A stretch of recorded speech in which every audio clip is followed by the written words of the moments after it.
Hello and welcome to Day 6 of the Intergalactic Aerospace Expo. And today we are going to be looking at the exotic ship manufacturers. So let's kick things off by taking a look at APOA's answer to the Gravlev bikes, the Nox. The Nox is one of my favorite Gravlev bikes. It's the fastest Gravlev bike even when compared to the Velocity, which is the X1 racing variant. It isn't going to handle as well as the Dragonfly while traveling over rough terrain. I mean, it can't carry any additional cargo, and it can't carry a second passenger. But it still has two size 1 guns on it, and speed and offensive capabilities are really the two things that I want out of my Gravlev bike. Your experience may vary. And the new flight model is going to affect everything, from the largest capital class ship all the way down to these Gravlev bikes. So it'll be interesting to see how the new flight model is going to alter its handling, especially when you compare using a Gravlev as opposed to using a landlocked vehicle like a Cyclone. But for now, I prefer flying a Gravlev because they don't hit every rock along the way, and they pop over certain kinds of collision like trees rather than having to go through them. I was recently traveling through one of Hurston's savanna biomes with a bunch of people, and we were using both Gravlev bikes, a Rover, and all the Cyclone variants. And the people who were using the Gravlev bikes had the best of the experience. They had the freest range of movement and got through the terrain considerably faster.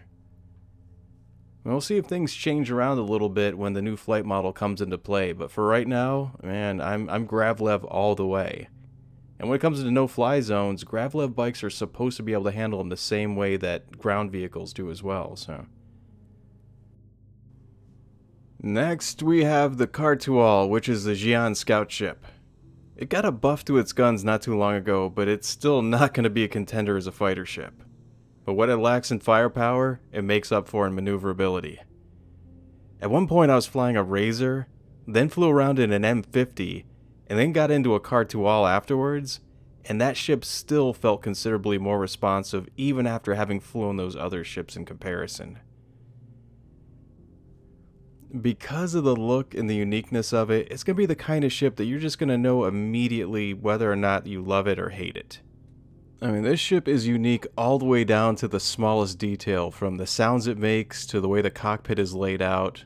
Even the way you get in and out of the ship is just completely unique, and for some people that is a huge selling point, and to other people it's kind of a turnoff.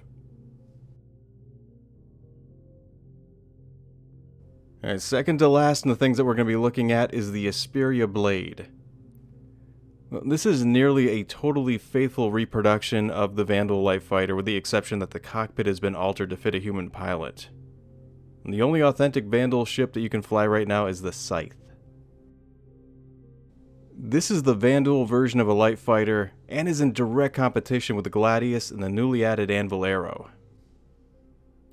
The real difference between those ships and this ship is that this ship has 4 size 3 hardpoints with 2 fixed size 3 plasma cannons and 2 gimbaled size 2 laser cannons on it.